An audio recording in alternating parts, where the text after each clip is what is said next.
नमस्कार मित्रों, पालखी वाला यूट्यूब चैनल में आपका बहुत बहुत स्वागत है।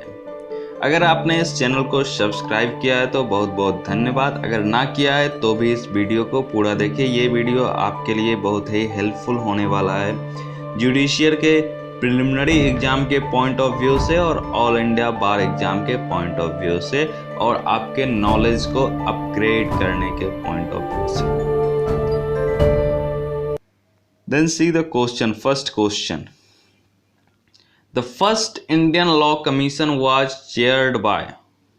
The first Indian Law Commission was chaired by Lord Macaulay.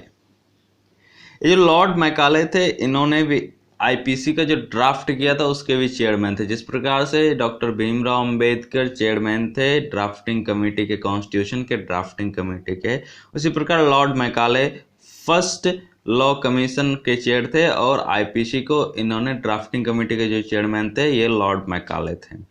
Lord Macaulay ने एक न्यू एजुकेशन पॉलिसी ब्रिटिश के समय में इंडिया में लाई थी। चलते नेक्स्ट क्वेश्चन पे। Indian penal code came into operation on when? Then 1 January 1862। 1 January 1862। और इंडियन पिनल कोड जो बन के तैयार हुआ था यानी अडॉप्ट किया गया था वो 1860 में किया था, बट इनेक्ट जो किया गया वो 1 जनवरी 1862 को किया गया। Next question. The territorial jurisdiction of criminal court will extend to the sea as far as.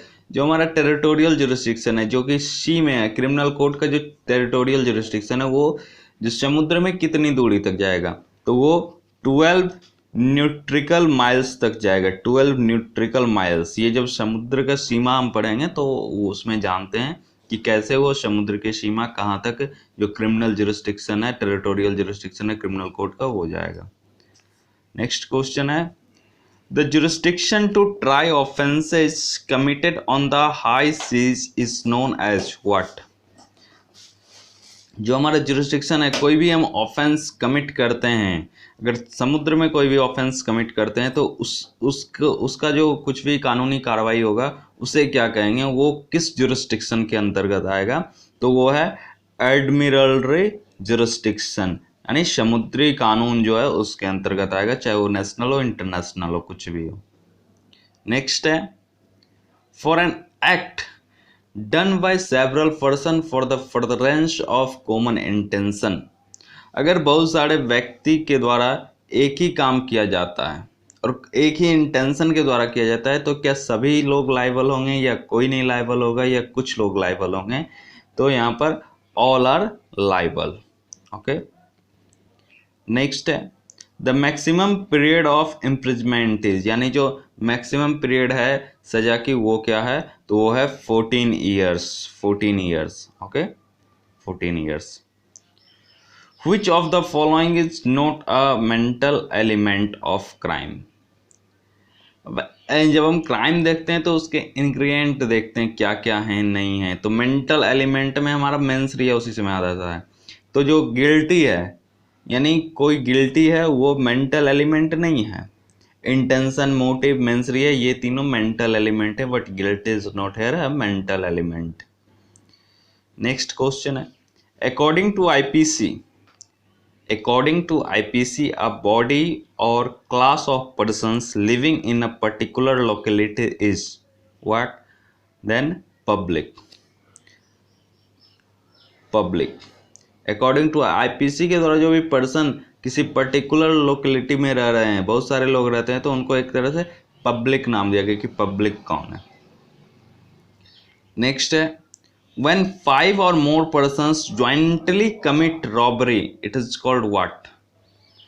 5 या 5 से अधिक जो कोई भी काम है वो अगर रॉबरी करते हैं तो उसको रॉबरी नहीं कहा जाएगा, उसको डकैती कहा जाएगा। डकैती। Okay.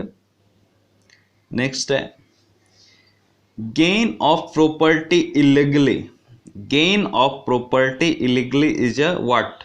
wrongful gain, wrongful loss, abatement, affray. It is called wrongful gain। अगर असंवैधानिक तरीके से अगर हम किसी चीज को लेते हैं तो वो wrongful gain कहा जाएगा। और wrongful gain and wrongful loss both are defined in section 23 of the IPC. Next है, a deed of divorce is a valuable security, and valuable security is defined in section 30 of the IPC. Next है, the minimum number of persons to constitute an unlawful assembly, कम से कम कितने व्यक्ति होने चाहिए unlawful assembly को, and unlawful assembly is defined in which section, then 141 section of the IPC. तो यहाँ पर जो है सबसे कम मिनिमम नंबर ऑफ पर्सन होना चाहिए वो 5 होना चाहिए। अगर 5 पर्सन है तो आप अनलॉफुल असेंबली कंस्टिट्यूट कर रहे हैं। और अनलॉफुल असेंबली के जो पनिशमेंट है वो दिया गया section 143 of the IPC. In every wrongful confinement, there is a what? There is a wrongful restraint. Wrongful restraint is defined in which section? Then 339, and their punishment in 341. And wrongful confinement is defined in 340 of the IPC, and their punishment in 342 of the IPC. Then next, Dash is not a public servant. Dash is not a public servant. Then advocate, according to Advocate Act 1961, advocate is not a public servant. Judge, public prosecutor, member of panchayat, they are a public servant. Causing illegal harm to reputation is what? That is injury. Okay, causing illegal harm to reputation is injury. Next है, causing bodily pain, disease or infirmity is called what? It is called hurt. Hurt is defined in section 319, and one is that is simple hurt, and another is grievous hurt. Grievous hurt is defined in 320 of the IPC. Next, the punishment for house breaking by night is dash imprisonment.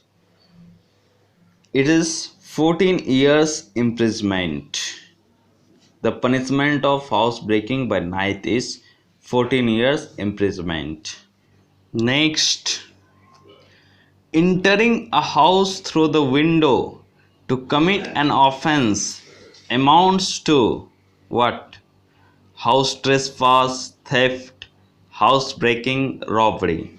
It is a house breaking, and house breaking is defined in 445 of the IPC, section 445.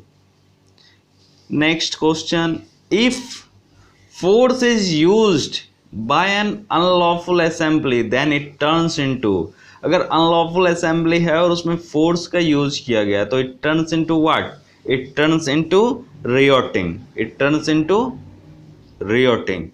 And here is a difference between rioting and affray. Mind it.